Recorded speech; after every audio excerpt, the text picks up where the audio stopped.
Assalamualaikum warahmatullahi wabarakatuh. Waalaikumsalam warahmatullahi wabarakatuh.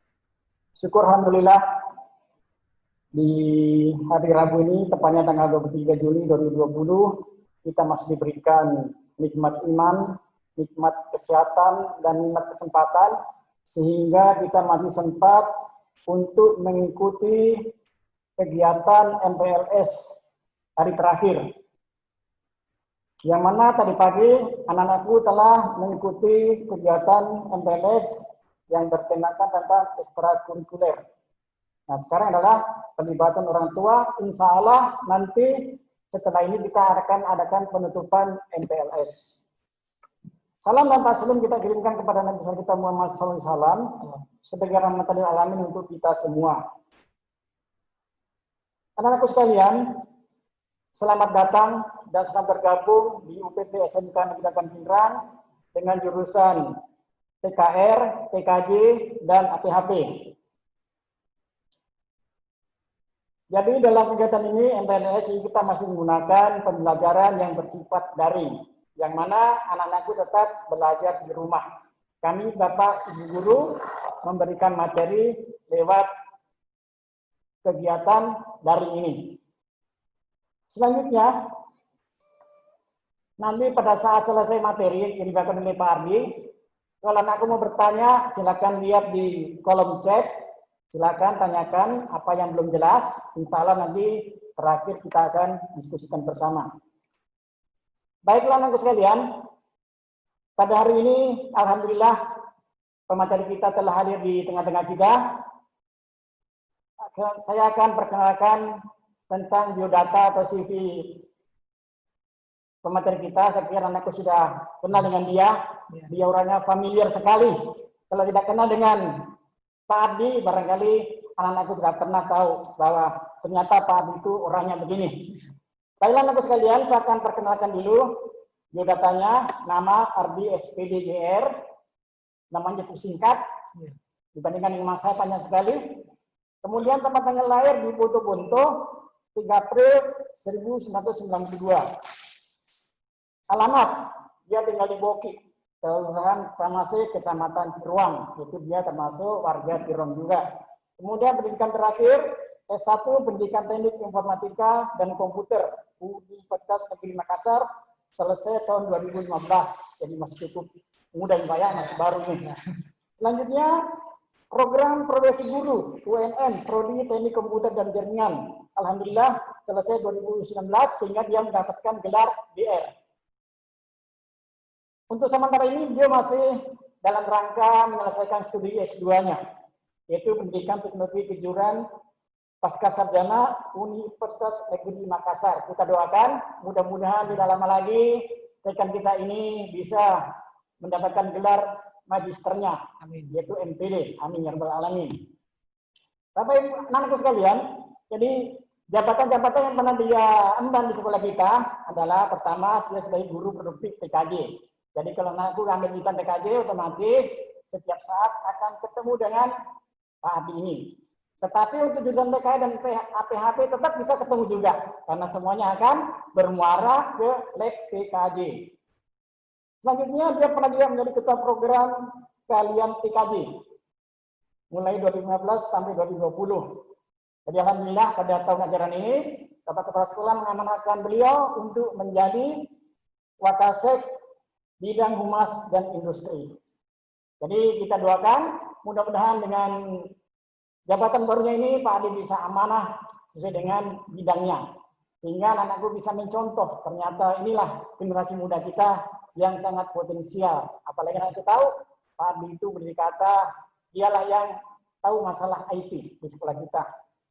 Baik anak-anakku sekalian, untuk menghargai waktu, barangkali pada saatnya kita akan memberikan kesempatan kepada Pak Ardi. Sudah siap Pak Ardi? Siap. Ya, silakan Bapak memberikan materi tentang pelibatan orang tua di satuan pendidikan atau di sekolah. Yang mana materi ini kalau saya lihat ya memang pernah saya bawakan juga, yaitu antara kolaborasi antara orang tua dengan pihak sekolah dan guru. Jadi di sini Pak Ardi bisa mengupas lebih dalam lagi, apalagi dia adalah Wakasek Umas yang otomatis dia punya punya pekerjaan atau punya tupoksi itu berkaitan dengan masalah-masalah yang baik dengan orang tua siswa. Jadi kepada Pak Adi kami silakan dengan hormat. Terima kasih Pak. Saya izin buka masker. Bismillahirrahmanirrahim. Assalamualaikum warahmatullahi wabarakatuh. Waalaikumsalam. Saya pertama-tama ucapkan terima kasih selaku moderator juga Bapak Santosa Budi Sulistyo SPD MPD yang dalam hal ini juga selaku Wakasek bidang kurikulum. Jadi yang seperti dikatakan tadi Bapak, alhamdulillah nanti ini materi ini pernah dibahas di hari sebelumnya, itu nanti akan kita kupas lebih mendalam lagi tentang pelibatan orang tua. Sebelum itu saya ucapkan selamat datang, salam hormat saya kepada Ananda semua, Ananda yang kami cintai, siswa baru SMK Negeri 8 Pindrang tahun pelajaran 2020-2021 yang telah hadir bersama-sama kita di room meeting ini. Mungkin hari-hari sebelumnya Ananda melihat saya berada di posisi moderator, dan akhirnya pada hari ini, di hari terakhir, di sesi terakhir, kita bertemu dengan saya selaku pematerinya. Baiklah anak-anakku semua, insya Allah pada kesempatan pagi hari ini, di sesi terakhir ini, sesuai dengan dikatakan oleh Bapak moderator, bahwa saya akan membawakan materi tentang pelibatan orang tua di satuan pendidikan. Saya mohon izin kepada Bapak moderator Silakan Pak Adi untuk menyampaikan materi saya dengan judul pelibatan orang tua di satuan pendidikan. Oke, selanjutnya tadi alhamdulillah sudah disampaikan oleh Bapak moderator tentang profil singkat dari saya. Alhamdulillah pada tahun ajaran baru ini saya diamanahkan oleh Bapak Kepala Sekolah untuk menjadi salah satu wakil kepala sekolah di bidang hubungan masyarakat dan industri. Jadi tentunya materi ini nanti memang menjadi salah satu tanggung jawab kami di bagian humas dan industri, bagaimana dapat menjalin hubungan dengan orang tua, dengan komite dan masyarakat terhadap sekolah UPT SMK Negeri 8 Pindrang. Jadi saya mohon doa dari anak-anakku semua, semoga dengan amanah yang baru ini, insya Allah kita bersama-sama memajukan UPT SMK Negeri 8 Pindrang. Oke, silakan dilihat pada slide saya. Kenapa saya menuliskan di sini menjadi keluarga digital di era pandemi? Karena pada saat sekarang tidak ada lagi alasan, terutama kepada siswa, untuk tidak mengenal namanya digital. Karena saat ini pembelajaran kita selalu berhubungan dengan IT. Ya, jadi komunikasi kita saat ini saja kita gunakan secara IT. Padahal kita sebenarnya rindu dengan suasana sekolah.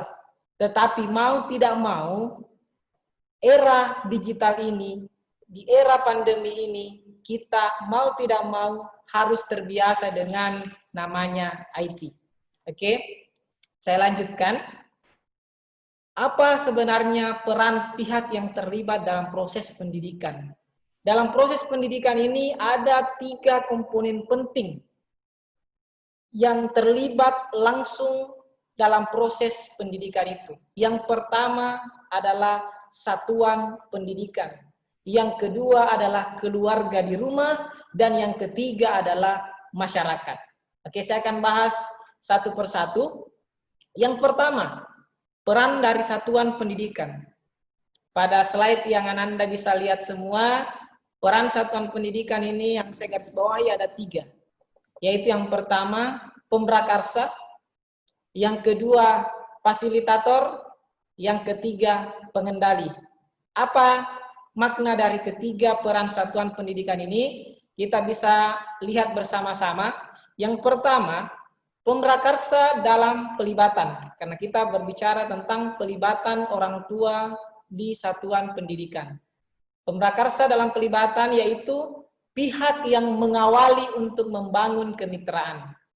Misalnya, pada pekan pertama masuk sekolah, seperti saat ini, Satuan pendidikan mengundang orang tua untuk membahas program dan pertemuan komite. Insya Allah seperti ini akan kami lakukan, tetapi karena adanya pandemi COVID-19, maka yang seyogyanya rapat atau pertemuan komite itu dilakukan sebelum dimulainya pembelajaran tahun ajaran baru, tetapi saat ini harus kita tunda sambil menunggu regulasi dari pemerintah. Jadi satuan pendidikan ini menjadi pemrakarsa atau yang mengawali untuk membangun kemitraan.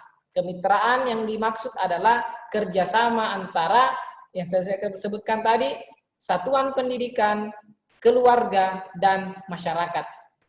Yang kedua, fasilitator pelibatan. Dalam peran satuan pendidikan, yang kedua yaitu fasilitator pelibatan, yaitu pihak yang memfasilitasi terwujudnya pelibatan dengan orang tua dan masyarakat. Misalnya menyediakan tempat penyelenggaraan rapat komite. Setiap tahunnya, setiap ajaran baru, atau setiap akan ada kegiatan-kegiatan yang menyangkut dengan siswa dan orang tua, maka pihak sekolah ini memfasilitasi adanya pertemuan atau tempat untuk menyelenggarakan rapat komite. Yang biasanya kita di sini di SMK 8 Pindrang, biasanya sering Pak ya, kita lakukan di aula. Karena kita punya aula. Betul. Setiap awal pelajaran baru, kemudian mungkin pada saat anak-anak ingin prakerin, praktek kerja industri, atau anak-anak kita sudah menuju akhir-akhir masa studinya di sini untuk ujian nasional, biasa kita undang orang tua untuk rapat komite, karena ada hal-hal yang ingin kita sepakati dan sampaikan kepada pihak orang tua. Jadi itu peran satuan pendidikan. Kemudian peran yang ketiga yaitu pengendali pelibatan, yaitu pihak yang mengendalikan secara proaktif sehingga kemitraan ini terus berjalan semakin baik. Misalnya melakukan evaluasi perubahan perilaku orang tua atau wali dalam keterlibatannya mendukung proses pendidikan anak di rumah.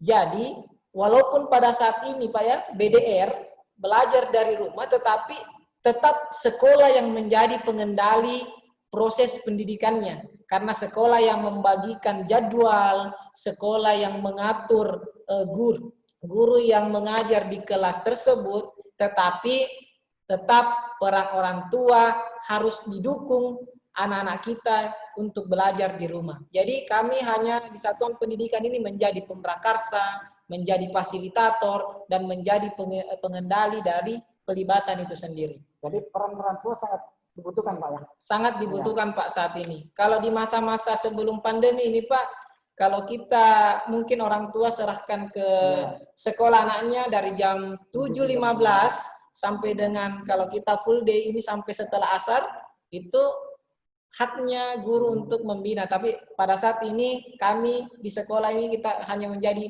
fasilitator dan pengendali bahwa proses pembelajaran itu tetap terlaksana walaupun di rumah. Seperti itu Pak. Kemudian, ya di sini kita masuk ke peran keluarga Pak ya. Kita masuk ke peran keluarga karena peran keluarga ini menjadi poin penting pada zaman atau era pandemi ini. Karena disinilah pendidikan keluarga yang sudah dijelaskan pada materi sebelumnya itu dibangkitkan, Pak. Yang pertama itu menciptakan lingkungan belajar di rumah yang menyenangkan dan mendorong perkembangan budaya prestasi anak. Jadi jangan mengatakan anak-anak tinggal di rumah hilang juga semangat belajarnya. Atau dianggap sudah liburan. Sudah liburan. Sudah libur. Padahal tidak ada libur. Tapi disinilah peran keluarga Pak, orang tua untuk menciptakan lingkungan belajar yang di rumah itu lebih menyenangkan. Kalau mungkin anak-anak di sekolah Pak, setiap 2 atau 3 jam itu satu mata pelajaran mungkin agak pusing. Kalau di rumah kan orang tua bisa sambil belajar, anak-anak mungkin diberikan pendidikan karakter atau pekerjaan yang bisa membangun kreativitas anak-anak semua di rumah. Jadi lebih anak-anak itu lebih bergairah untuk belajar karena situasi di rumah lebih menyenangkan. Ya Pak ya, pada saat ini ya, pada saat ini. Kemudian yang kedua, menjalin interaksi dan komunikasi yang hangat dan penuh kasih sayang dengan anak. Ini pasti Pak. Dimanapun orang tua itu pasti akan menjalin komunikasi yang hangat dan kasih sayang kepada anak-anaknya. Karena bentuk kasih sayangnya itu orang tua kepada anak di pendidikan ini bagaimana orang tua menyekolahkan anak-anaknya. Kemudian yang ketiga, memberikan motivasi dan menanamkan rasa percaya diri pada anak. Kalau pada saat sebelum ini Pak, guru yang selalu tampil di depan untuk memberikan motivasi dan percaya diri. Tapi saat ini, peran guru seakan terbatas dan peran orang tua lah yang terlibat lebih dominan pada saat BDR seperti ini. Kemudian yang keempat Pak, menjalin hubungan dan komunikasi yang aktif dengan pihak sekolah untuk menciptakan lingkungan belajar yang kondusif. Seperti ini, dan disinilah kita keluarga dan sekolah ini, satuan pendidikan ini saling berkolaborasi seperti materi yang pernah disampaikan oleh Pak Budi waktu menyampaikan materi belajar di masa pandemi. Jadi ini tidak jauh beda materinya Pak, tinggal kita gali karena antara BDR itu sendiri pasti selalu berhubungan dengan bidang humas juga. Dan yang terakhir, peran keluarga yang terakhir itu berpartisipasi aktif dalam kegiatan pembelajaran dan kegiatan ekstrakurikuler yang dilakukan anak di sekolah. Maksudnya di sekolah di sini bukan berarti langsung terjun ke sekolah, tidak, tetapi ekstrakurikuler yang ada di sekolah, proses pembelajaran yang ada di sekolah dapat dilakukan di rumah. Jadi tidak harus datang ke sekolah. Seperti kira-kira terus kapan jam belajarnya Pak? Nah, nanti pada saat jam belajar itu nanti kan akan dibagikan sesuai jadwal. Nanti akan diinformasikan untuk anak-anak aku semua ini yang siswa baru akan kami berikan jadwal untuk BDR-nya. Seperti pernah dikatakan oleh Pak Budi selaku Wakasih Kurikulum, bisa saja dalam satu hari ini ada 3 mata pelajaran per kelasnya nanti. Jadi akan dibatasi, akan ada semacam perampingan kurikulum Pak ya, pernah disampaikan itu mengefisienkan kurikulum di era pandemi ini. Oke, selanjutnya saya beralih ke peran dari masyarakat. Ada 2 poin penting perannya masyarakat di sini. Yang pertama, mengembangkan dan menjaga keberlangsungan penyelenggaraan proses pendidikan yang menjadi tanggung jawab bersama antara pemerintah, masyarakat, dan keluarga. Maksudnya tanpa masyarakat di sekitar satuan pendidikan, di sekitar UPT SMK Nauka Pindrang ini, tentunya kita tidak mampu untuk bersosialisasi dengan anak-anak Pak. Tidak mungkin ada anak-anak kita yang ingin bergabung di kita tanpa adanya cerita-cerita indah tentang SMK 8 Pindrang ini. Ya oke Pak, jangan sampai dianggap masyarakat, ini sekolah tidak kegiatannya, ada BDR di rumah. Betul. Ya. Jadi inilah perannya masyarakat, bahwa jangan mengatakan, di SMK 8 tidak pernah belajar. Padahal pembelajaran itu tetap ada, tetapi prosesnya atau sistemnya yang berbeda. Bukan lagi sistem tatap muka di kelas, tetapi beralih ke secara belajar dari rumah secara daring. Tapi kita berdoa nak, mudah-mudahan pandemi ini segera berakhir Pak ya, supaya kita bisa kembali bertatap muka. Karena jujur kami juga rindu dengan anak-anakku semua. Kemudian peran masyarakat yang kedua ini menyelenggarakan dan mengendalikan mutu layanan pendidikan. Baik dilakukan secara perseorangan, kelompok, keluarga, organisasi profesi, dunia usaha maupun organisasi kemasyarakatan. Masyarakatlah menjadi monitoring atau yang pengawas untuk satuan pendidikan itu. Jadi tanpa adanya masyarakat Pak, satuan pendidikan ini serasa tidak diawasi, nanti membuat semaunya. Tapi dengan adanya masyarakat, kita di satuan pendidikan atau di sekolah akan terus memperbaiki mutu pendidikan, karena banyak orang-orang yang mengawasi kita, karena orang tua selaku masyarakat di luar juga ini menitipkan anaknya untuk dibina di sekolah kita ini. Iya, seperti itu Pak. Saya lanjut. Silakan dilihat nak gambar yang ada di layar. Di sini di gambar sebelah kiri ini ada gambar handphone dengan berbagai macam fitur-fiturnya. Pengembangan sumber belajar dan sistem pendampingan bagi orang tua ini saat ini kita berbasis aplikasi mobile. Ini tidak bisa kita tawar-menawar lagi. Karena bagi kita guru di sini nak ingin melakukan sistem pengajaran tatap muka langsung, tetapi karena kondisi sehingga kita harus mau tidak mau sumber belajar dan pendampingan orang tua di rumah ini berbasis aplikasi mobile. Nanti sudah dikatakan juga di materi Bapak Wakasih Kurikulum kemarin, itu ada beberapa aplikasi yang ditawarkan dari sekolah untuk digunakan. Salah satunya ada WhatsApp yang menjadi aplikasi harian Pak ya, untuk komunikasi harian. Kemudian ada Zoom seperti yang kita lakukan saat ini untuk seminggu sekali untuk mengobati rasa kangen seperti bahasanya Pak Santoso Budi pada hari yang lalu. Kemudian ada juga aplikasi Google Classroom untuk sistem penilaian dan tugas untuk anak kita. Jadi seperti itu nak, mau tidak mau, suka tidak suka, pada era pandemi ini kita harus belajar tentang sumber belajar kita harus beralih bukan cuma dari buku tetapi beralih ke aplikasi mobile. Itulah salah satu pesan dari Mas Menteri Pak ya, Pak Nadiem Makarim itu memudahkan semua. Betul, untuk memudahkan semua karena di era saat ini memang tidak ada lagi waktu kita untuk berkumpul secara kerumunan. Oke, saya lanjutkan nak. Nah, saya beralih ke situasi saat ini Pak. Saya akan tampilkan di sini situasi saat ini yang kadang terjadi antara orang tua dengan sekolah itu kadang ada miskomunikasi. Ada 3 ini tadi, keluarga, masyarakat, dan satuan pendidikan ini kita lihat situasi saat ini yang kadang terjadi. Yang pertama, keluarga dengan satuan pendidikan Pak. Sebagian orang tua itu menyerahkan pendidikan anaknya sepenuhnya kepada sekolah. Tapi sejujurnya pendidikan utama itu adalah pendidikan keluarga.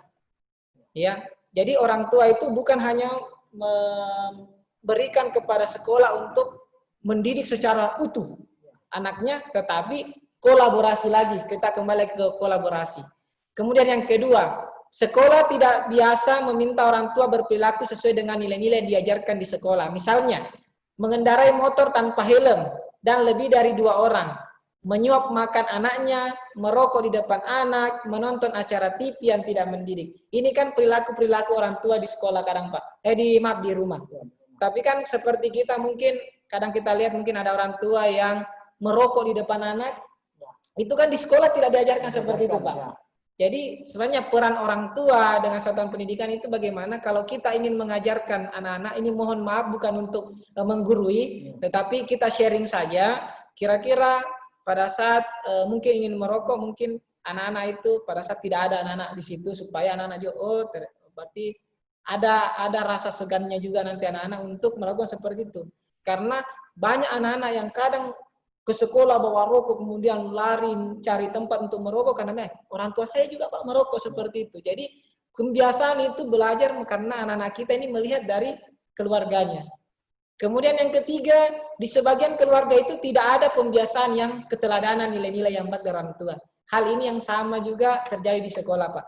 Yang ini yang saat ini terjadi karena tidak ada pembiasaan keteladanan orang tua. Mungkin pada saat kita ini pernah ada materi dari Ibu Irna itu tentang pembiasaan ibadah. Di sekolah ini kita sholat duhur, sholat asar berjamaah, hari Jumat yasinan. Tapi pada saat di rumah mungkin peran orang tua tidak mengingatkan kembali anaknya untuk tadi sudah sholat duhur berjamaah di sekolah, sudah sholat asar berjamaah di sekolah. Kenapa tidak dilanjut di rumah nak? Sholat maghrib, sholat isya, dan sholat subuh. Jadi kerjasama antara kolaborasi orang tua, keluarga, dan satuan pendidikan itu tentunya di era sekarang wajib untuk kita pegang erat itu Pak. Jadi ini pembiasaan Pak ya? Pembiasaan, iya. Dibiasakan terus. Ini yang biasa saat ini terjadi Pak, fenomena terjadi, iya. Kemudian yang selanjutnya Pak, jika ada yang salah, sekolah dan orang tua itu biasa saling menyalahkan Pak. Ya. Sekarang seperti itu, mungkin anaknya bagi kita di sekolah ini, si anak ini melanggar, kemudian kita panggil orang tua, anak saya baik-baik saja di rumah, anak saya pergi ke sekolah, ternyata dia tidak sampai di sekolah, jadi sering saling menyalahkan. Orang tua mengatakan, gurunya tidak becus, guru juga mengatakan pada saat mungkin tidak diawasi. Jadi kita ini yang ingin kita Pak putus seperti ini. Jadi nanti antara keluarga dengan satuan pendidikan itu jangan lagi ada yang saling salah menyalahkan. Ini kejadian yang sering kita dapatkan di saat ini Pak. Kemudian orang tua hadir di pertemuan di sekolah untuk menerima keputusan komite sekolah tentang sumbangan yang harus diberikan. Biasanya kan orang tua rapat komite untuk sumbangan, tapi insya Allah di kita ini nak, kalau bisa orang tua diundang ke sekolah, jangan pada saat sumbangan saja, tapi pada saat ada kegiatan yang menyangkut Anda semua ini bisa kita berkolaborasi. Kemudian, guru menghubungi orang tua hanya ketika anak bermasalah. Seperti ini kadang ya, kita jujur kadang seperti ini masih ada. Tapi harapan kami untuk Anda semua yang siswa baru SMK 8 Pindrang, harapan kami sebenarnya bahwa kami guru menghubungi orang tua untuk hadir ke sekolah karena anaknya berprestasi, bukan karena anaknya bermasalah. Betul, Pak. Selama ini kan hanya yang punya masalah dibully. Betul. Itu harapan kita, Pak, semua di ajaran baru ini. Jangan lagi sering-sering guru orang tua datang ke sekolah karena anaknya bermasalah. Kami mau orang tua sering-sering datang ke sekolah karena menerima prestasi anak-anaknya. Seperti itu. Kemudian lanjutnya orang tua mengantar anak ke sekolah dan mengambil rapor anaknya tanpa interaksi yang bermakna dengan guru. Kadang seperti ini, orang tua mungkin mengantar anaknya datang pagi-pagi sekolah, cuma mungkin ada guru di situ, kadang ada tidak ada komunikasi. Harapan kami Bapak Ibu, nanti kalau Bapak Ibu, orang tua Anda semua datang ke sekolah, silahkan datang ke ruang kantor, tanyakan bagaimana kondisi sekolah, karena kami welcome dengan orang tua, Pak. Jadi kami sangat suka kalau ada orang tua datang ke sekolah, menanyakan kabar anaknya, banyak menanyakan hal-hal yang tentang, ini yang paling, di bagian humas ini yang paling kami tunggu-tunggu, Pak, sebenarnya. Atau kadang, Pak, ada orang tua yang sibuk, sehingga dia hanya memberikan perwakilan atau perwakilan saja, sehingga sempat. Bagaimana itu? Kalau ini kan kita nanti intinya dari materi inilah nanti kami jelaskan bahwa sebenarnya walaupun orang tua tidak sempat, Pak, kita sudah siapkan nomor admin untuk atau nomor humas di SMK 8 Pindrang ini bisa saling setiap saat orang tua bisa menghubungi, Pak. Komunikasi. Intinya komunikasi itu antara keluarga, orang tua dengan satuan pendidikan itu yang harus dijalin. Kemudian terakhir, untuk keluarga dan pendidikan itu, sekolah kurang memanfaatkan potensi orang tua sebagai narasumber pembelajaran dan membantu kegiatan-kegiatan di sekolah. Inilah nanti yang menjadi PR kita sebagai di satuan pendidikan, bahwa nanti untuk potensi, mungkin bisa saja nanti, Pak, kalau ada orang tua siswa kita yang berprestasi atau punya pekerjaan yang berhubungan dengan SMK saat ini, bisa saja kita panggil menjadi pemateri, Pak, untuk membagikan tips tentang anaknya mungkin bisa berhasil seperti sekarang dan seperti itu. Jadi bisa saja bukan cuma tutor sebaya antara siswa, tetapi bisa juga sharing menjadi orang tua sebagai narasumber pembelajaran, bisa nanti, Pak. Iya. Selanjutnya, satuan pendidikan dengan masyarakat. Sekolah tidak berdaya untuk mengendalikan kondisi di sekolah yang tidak kondusif seperti banyaknya pedagang makanan yang tidak sehat. Nah, ini yang satuan pendidikan dan masyarakat. Mungkin di satuan pendidikan, Pak, tidak berdaya kita untuk mungkin ada penjual makanan jajanan datang ke sekolah, menjual di depan pagar. Itu kan mungkin dari sekolah mungkin mau mengusir juga, agak segan karena mungkin ini kan orang mencari nafkah dan sebagainya. Tetapi pasti kita juga guru ini menjadi was-was, jangan sampai makanannya ini tidak sehat dan sebagainya. Jadi ini menjadi situasi saat ini yang terjadi seperti itu, Pak. Kemudian sekolah tidak atau kurang menjalin hubungan dengan lembaga-lembaga di mana anak bisa menyalurkan bakat dan minatnya.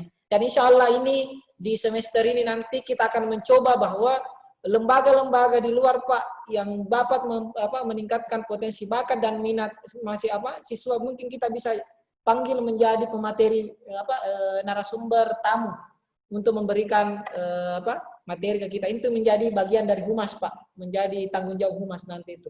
Apalagi kan kita di sekolah ada namanya ekstrakurikuler, betul, ya, betul. Bisa merekrut bakatnya anak. Iya. Seperti tadi di sesi 1 tadi sudah disampaikan tentang materi ekstrakurikuler, itu banyak sekali potensi atau bakat dan minat Anda semua. Jadi kami tunggu Anda semua nanti untuk bergabung di ekstrakurikuler di SMK 8 Pindrang. Kemudian selanjutnya, Pak, sekolah tidak menerima anak-anak di lingkungannya karena tidak memenuhi syarat. Ini juga menjadi salah satu fenomena, Pak. Ada lagi kemarin yang datang ke kita, ada siswa pindahan, Pak, dari sekolah lain mau masuk ke sini, tetapi beda jurusan. Tidak ada jurusannya di SMK 8 Pindrang. Ini tidak bisa kita terima. Padahal di SMK 8 ini welcome dengan siapapun yang ingin masuk, tetapi karena adanya syarat yang tidak bisa terpenuhi karena berbedanya jurusan, makanya kami tidak bisa menerima. Jadi itu yang menjadi permasalahan. Jadi jangan sampai di masyarakat mengatakan, SMK 8 tidak mau menerima anak saya. Padahal bukan seperti itu, Bapak Ibu ya, Anda semua. Tapi karena adanya persyaratan yang tidak terpenuhi, makanya kadang sekolah tidak bisa menerima. Ya, kecuali kalau bukan SMK ada masalah. Iya, ya, betul. Diterima. Karena SMK ada yang jurusannya. Jurusannya. Iya. Dan itu tidak bisa lagi ditawar-tawar. Mungkin TKJ mau masuk ke TKR nggak mungkin, Ya. Pak, karena dari kelas 10 itu sudah beda mata pelajarannya. Yang terutama mata pelajaran produktifnya. Ya. Kemudian, masyarakat tidak bisa menggunakan fasilitas sekolah ketika sedang tidak digunakan atau saat libur. Iya, kadang seperti itu. Karena pada saat libur itu memang kadang, ini tapi di era pandemi ini Pak, mungkin sekolah sepi tapi insya Allah sekolah tidak libur itu karena memang pembelajaran tetap kita lakukan tetap di sekolah. Jadi setiap akan ada, setiap harinya itu di hari kerja tetap akan ada guru yang piket atau guru yang mengajar itu bisa menggunakan fasilitas sekolah untuk menyampaikan materinya. Kemudian yang terakhir untuk satuan pendidikan dan masyarakat yaitu sekolah tidak atau kurang memanfaatkan lembaga atau individu di masyarakat yang bisa membantu permasalahan peserta didik. Inilah menjadi PR kita di SMK bahwa sinilah sekolah ini akan menjadi lebih proaktif lagi untuk membantu permasalahan anak didik kita agar sekolah maupun nama baik ini terutama di bagian prakerin itu Pak nanti akan kita maksimalkan di situ. Karena itu tetap menjadi tanggung jawab dari bagian humas. Jadi itu kita minimalkan dan sampai ada anggapan masyarakat selama pandemi seolah-olah sekolah tidak berfungsi. Iya betul. Ya, padahal tetap jalan proses pengajarannya. Iya, proses belajar mengajar tetap jalan seperti hari ini, walaupun ini belum resmi pembelajaran dimulai Pak, tetapi beberapa hari ini mulai hari Kamis pembukaan kemarin sampai dengan hari terakhir ini sudah masuk proses pembelajaran Pak, karena materi yang disampaikan ini tetap berhubungan dengan siswa tetap mengikuti di rumah. Betul. Ya. Mudah-mudahan Ananda semua bisa mengikutinya. Oke, saya lanjut Pak ya. Ya, silakan. Ini yang terakhir untuk antara keluarga lagi dengan masyarakat. Tidak ada lagi guru Pak. Jadi sini keluarga dan masyarakat. Anak-anak itu kurang berinteraksi dengan lingkungan sekitarnya karena terlalu sibuk melakukan kegiatan di sekolah. Saat ini bukan lagi kegiatan di sekolah. Karena ini kan fenomena yang kami rekam Kak rangkum. Di sini bukan lagi sibuk di sekolah Pak, tapi sibuk dengan gadgetnya, gadgetnya, HP-nya. Main game gitu ya. Betul. Ya, main game sekarang yang jadi marak anak ini. Betul. Anak-anak main HP Pak, kita ajak bicara atau orang tua ajak bicara kadang mulutnya bicara tapi pandangannya di handphonenya. Seperti itu saat ini. Mungkin anak-anak ada yang merasa di sini, ya banyak anak-anak yang mungkin merasa karena seperti itu memang nak. Kalian ini di keluarga kalian, bukan cuma keluarga, di keluarga saja sudah merasa sendiri karena tinggal menyendiri dengan handphonenya, apalagi di masyarakat. Bagaimana kalian bisa bersosialisasi? Kemudian yang kedua, semakin tinggi jenjang sekolah, semakin beda sekolah anak-anak pada lingkungan ketetanggaan yang sama. Contohnya Pak, mungkin kalau anak-anak yang berpendidikan tinggi, mungkin SMK, jarang kita lihat bermain dengan anak-anak yang SD atau SMP. Paling dia sesamanya. Padahal lingkungan itu mengajarkan kita untuk saling berinteraksi. Jadi tidak memilih-memilih. Ya. Kemudian anak kurang berinteraksi dengan anak dari sekolah lain. Seperti ini. Mungkin, tapi insya Allah ini mungkin anak-anak kita, apalagi terutama yang pengurus OSIS, yang ikut ekskul ini, tidak masuk di kategori ini Pak. Bahwa mereka banyak anak kita ini sudah mungkin kenal-kenal dengan teman-temannya dari sekolah lain. Oke. Dari semua ini Pak, dari semua tadi ini antara satuan pendidikan dengan keluarga, satuan pendidikan dengan masyarakat, keluarga dengan masyarakat ini, sumber yang kami dapatkan dari ini adalah dari Direktorat Pembinaan Pendidikan Keluarga Kemdikbud tahun 2016. Jadi ini materi yang memang situasi saat ini yang terkini yang sudah dirangkum oleh Kemdikbud. Ya, disinilah model jalinan kemitraan keluarga atau orang tua, satuan pendidikan, kemudian masyarakat. Di mana dari ketiga komponen inilah selalu terpusat ke peserta didik untuk anak-anakku semua. Di mana kemitraan antara keluarga, satuan pendidikan, masyarakat, manfaatnya akan diambil alih atau dirasakan oleh semua Anda semua sebagai peserta didik. Inilah yang ingin kita bangun. Kita bangun bahwa tidak ada lagi tumpang tindih antara keluarga, masyarakat, satuan pendidikan. Kami mau tiga komponen ini saling bersinergi melalui komite, karena komite menjadi perpanjangan tangan dari keluarga dan masyarakat, sehingga mudah-mudahan manfaatnya nanti akan kembali ke Ananda semua. Oke, terakhir, prinsip-prinsip kemitraan ini seperti Ananda bisa lihat di layar bahwa di kemitraan ini antara tiga komponen itu pelibatan itu yang pertama kesamaan hak, kesejajaran, dan saling menghargai. Itulah poin pertama yang harus kita ketahui bersama, bahwa hak, kesejajaran, dan saling menghargai itu penting untuk kita membangun kemitraan ini. Kemudian ada saling asah, saling aswi, dan saling asuh untuk ketiga, bahwa tidak ada lagi yang saling membiarkan antara jika dia berlaku salah biarkan dia salah, tapi ini kita saling merangkul Pak, saling asa, asi, dan asu ini. Kemudian saling melengkapi dan memperkuat. Jika ada mungkin kekurangan dari pihak sekolah, mungkin dari orang tua, dari masyarakat, ini bisa melengkapi dan memperkuat kita bahwa dengan memberikan masukan. Dan itu karena kami dari pihak sekolah ini sangat mengharapkan feedback atau masukan dari orang tua, dari masyarakat semua. Kemudian semua upaya ditujukan untuk kepentingan terbaik anak. Jadi bukan semata-mata untuk sekolah, tetapi ini semata-mata untuk Ananda semua siswa SMK 8 Pindrang. Karena kami ingin Ananda menjadi anak-anak atau peserta didik terbaik, membanggakan orang tua, sekolah, terutama negara kita. Kemudian prinsip terakhir itu semangat, gotong royong, dan kebersamaan. Di era pandemi ini, semangat inilah yang harus kita tanamkan. Gotong royong maksudnya jika nanti ada anak-anak kita yang kekurangan, kurang apa, kita bisa saling membantu. Mungkin ada temannya yang mungkin tidak punya kuota dan kita punya, kita bisa berbagi nak, supaya teman kita juga bisa belajar, kita bersama. Kemudian kemarin juga ada bencana atau apa, kita bisa menjalin kebersamaan, bahwa satu rasa teman keluarga kita di Masamba pernah betul Pak, kepekaan ya, betul. Saling asi dan asuhnya juga itu tadi. Semua itu menjadi prinsip dari kemitraan itu sendiri. Oke, terima kasih dari saya selaku bidang hubungan masyarakat dan industri. Satu pesan kami Pak untuk Ananda semua, untuk Bapak Ibu yang ada di rumah, bahwa orang tua hebat, orang tua yang terlibat.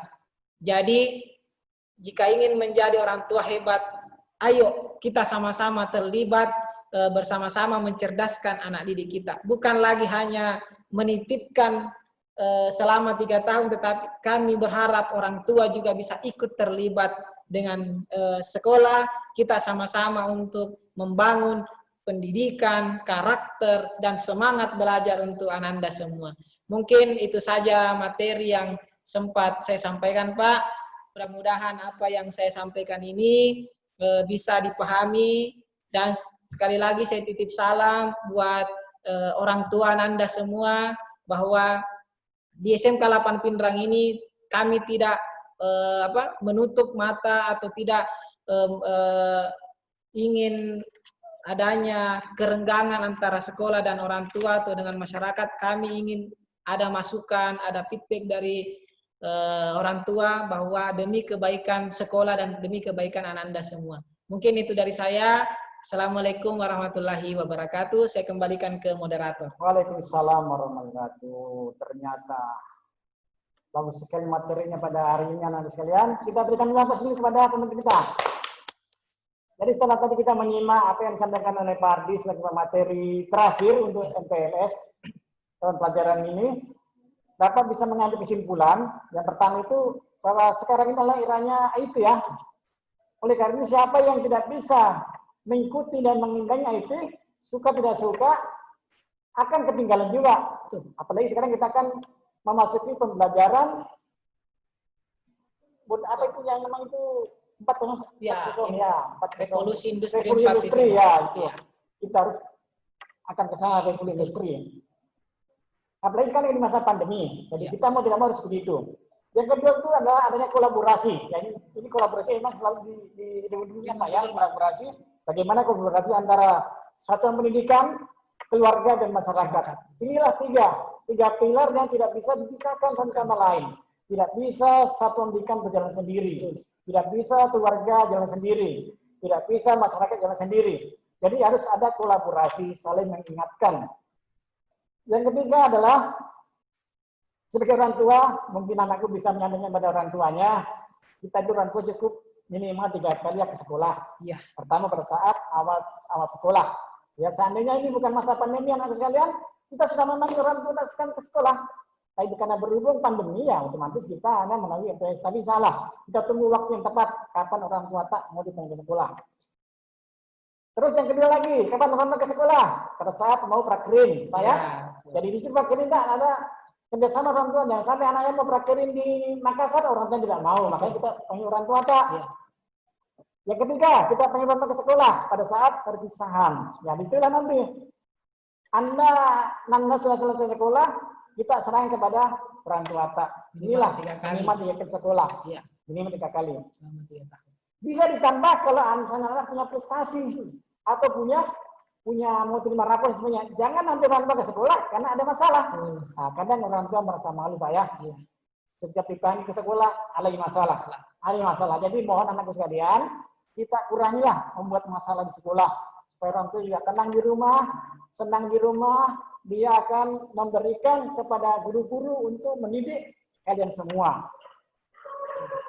Kemudian tadi ada kemitraan Pak ya. Kemitraan. Kalau itu kemitraan itu sangat penting juga. Bagaimana kemitraan peserta didik itu dengan sekolah, bagaimana dengan keluarga dan masyarakat. Karena kita itu peserta bagian dari ketiga itu. Makanya kalau Anda ingin betul-betul sukses di dalam pendidikan, silakan Anda bermitra dengan sekolah, mereka masyarakat. Ya. Kemudian tadi ada juga prinsip kemitraannya. Nah, bagus ini prinsip Pak, ada gotong royong. Di sini kita bisa membantu teman-teman yang memang tidak mampu. Kemudian ada kesamaan hak ya Pak ya. Jadi kita tidak bisa bedakan siapa yang miskin, siapa kaya, semuanya sama. Adalah siswa SMK 8 Pinrang. Ya, berhak mendapatkan pembelajaran. Kita tidak pandang siapa. Yang penting ada kemauan, di situ ada jalan. Jadi Bapak di sini mohon kepada anak sekalian supaya orang tua tetap memonitoring bagaimana Anda belajar di rumah di masa pandemi ini. Jangan sampai nanti anak-anakku pura-pura dengan HP, padahal tidak belajar atau main game saja. Maka di sini saya mohon nanti kalau anakku nonton ini YouTube-nya, tolong orang tua yang dipanggil juga menonton supaya orang tua tidak tahu ternyata pelibatan orang tua itu sangat berpengaruh sekali kepada kesuksesan anaknya. Ya, karena anak jalan sendiri. Dan waktu belajar salah selama pandemi ini Pak. Kita mungkin belajarnya mungkin dari jam 8 sampai jam 12. 3 pelajaran itu pun kita sudah sederhanakan. Kecuali kalau nanti sudah di luar pandemi Pak, kita akan normal kembali. Dari pagi sampai sore kalau kita full day, Senin sampai Jumat. Jadi barangkali itulah kesimpulan atau hal-hal yang perlu saya sampaikan kepada anak sekalian. Mudah-mudahan di materi terakhir ini bisa melengkapi atau menutupi semua materi yang sebelumnya. Jadi anak sekalian, misalnya nanti setelah selesai materi ini, saya harapkan mungkin ada pertanyaan Pak. Oh ya, ya maaf Pak Di, ternyata ada yang mau bertanya juga ya. Ya, ternyata ada sesuatu yang bertanya atas nama Ferdi bin Rustan. Halo Ferdi, bagaimana? Ya, ternyata Ferdi ini dari tadi mengikuti dengan seksama, sampai-sampai dia orang yang pertama ingin bertanya. Diwakili nanti. Dan dia bisa mewakili semua teman-temannya. Karena banyak yang masuk chatnya nih Pak. Karena kalau kita mau jawab semua ya, nanti salah nih kalau sekolah. Pertanyaan kedua adalah, jadi kalau disimak anakku, kapan orang tua kami dipanggil ke sekolah untuk rapat komite dalam rangka terlibatan dengan satuan sekolah? Karena sering orang tua saya Pak, tanya Pak, kenapa dapat dipanggil ke sekolah ini? Apakah tidak ada mau diskusikan masalah baju seragamnya atau sebagainya? Ya, karena ini masalah pandemi. Ya mungkin Pak Ardi bisa memberikan jawaban Pak supaya antara orang tua dengan anaknya bisa mengerti bahwa memang beginilah keadaannya. Silakan Pak. Terima kasih Pak. Sebelumnya saya ucapkan terima kasih atas pertanyaannya dari Anda kita dari jurusan TKR Ferdi bin Rustan. Ya, seperti itu Nak. Memang seperti yang dikatakan tadi bahwa di awal sekolah memang di minggu pertama sekolah itu memang harusnya orang tua itu diundang ke sekolah untuk rapat komite, karena di rapat komite itu bukan cuma hanya sekedar diskusi dan apa, tapi menjadi ajang silaturahmi untuk orang tua Anda semua. Karena sebenarnya kami ingin bukan cuma siswa yang seangkatan itu, kami juga ingin orang tuanya pun punya kolaborasi yang sama sesama orang tua. Itu menjadi monitoring juga untuk penyemangat untuk anak-anak kita semua. Jadi pertanyaannya tadi, kapan? Kami sudah diskusikan di bagian humas kemarin, kami sudah diskusikan dengan Bapak Kepala Sekolah, itu yang pernah kami tanyakan, tetapi jawaban yang kami dapatkan bahwa pada saat ini memang sudah diagendakan untuk rapat dengan orang tua, tetapi sistemnya kita masih merancang karena belum ada instruksi atau belum ada informasi dari pemerintah bahwa kapan kita bisa mengadakan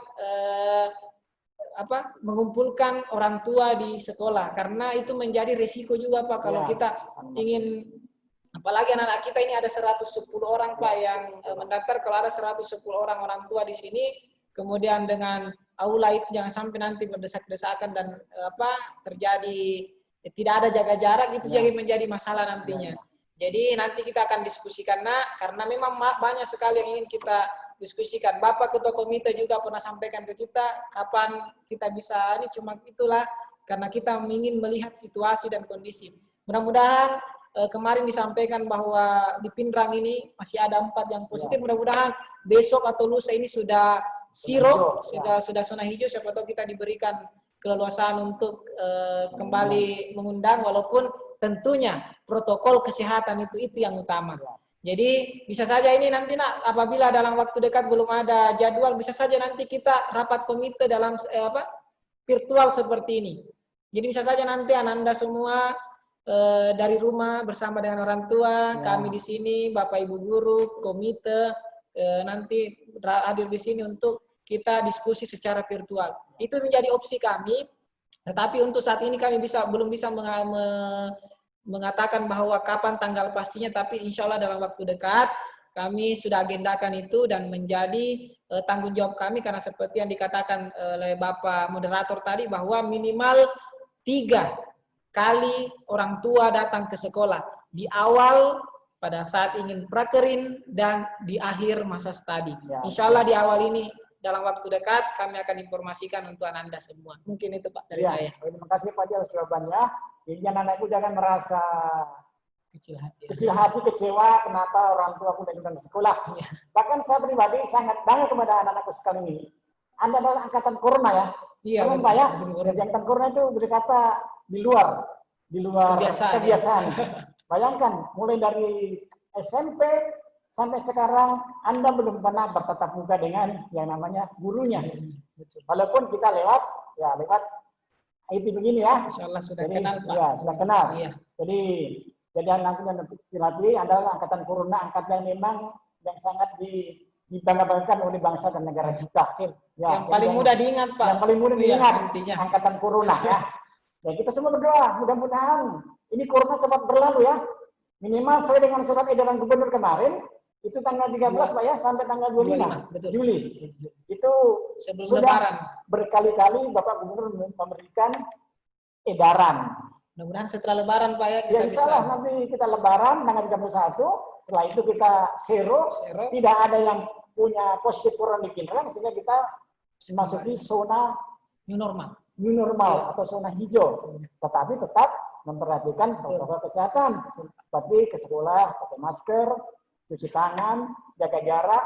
Karena ini corona ini kita tidak bisa pastikan kapan akan perginya ini. Yang jelas kita harus tetap jaga jarak. Yang lebih amannya di rumah aja. Di rumah aja. Ya. Saya kira itu anak sekalian, materi kita pada hari ini sebagai materi terakhir tentang pelibatan orang tua terhadap sekolah. Jadi sebelum Bapak akhiri, Bapak akan simpulkan dulu materi-materi yang dari awal sampai terakhir ya. Hari Kamis. Dari Kamis yang lalu itu.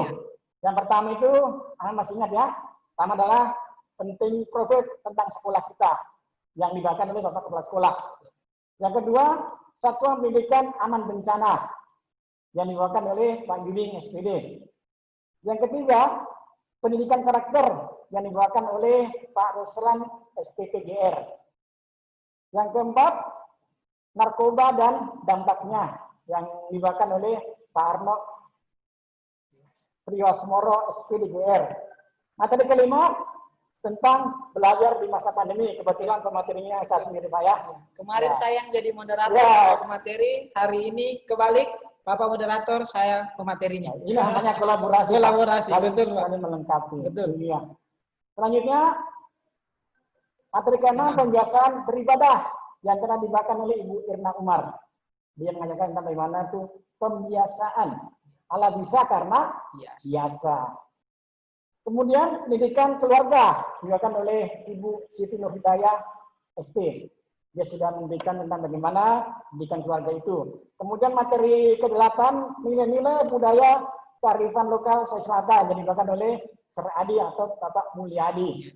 Ya. Kemudian materi ke-9 pendidikan anti korupsi yang akan dibawakan oleh Pak Bahrudin Kadir SPD. Dia sebagai Pak Kasep juga siswaan ya. Kemudian materi ke-10 ekstrakurikuler tadi pagi yang dibawakan oleh Pak Sadipudin SPD, dia adalah pembina OSIS kita. Yang mudah-mudahan dengan materi tadi itu ekstrakurikuler nanti bisa menjaring bakat dan minat siswa di sekolah kita.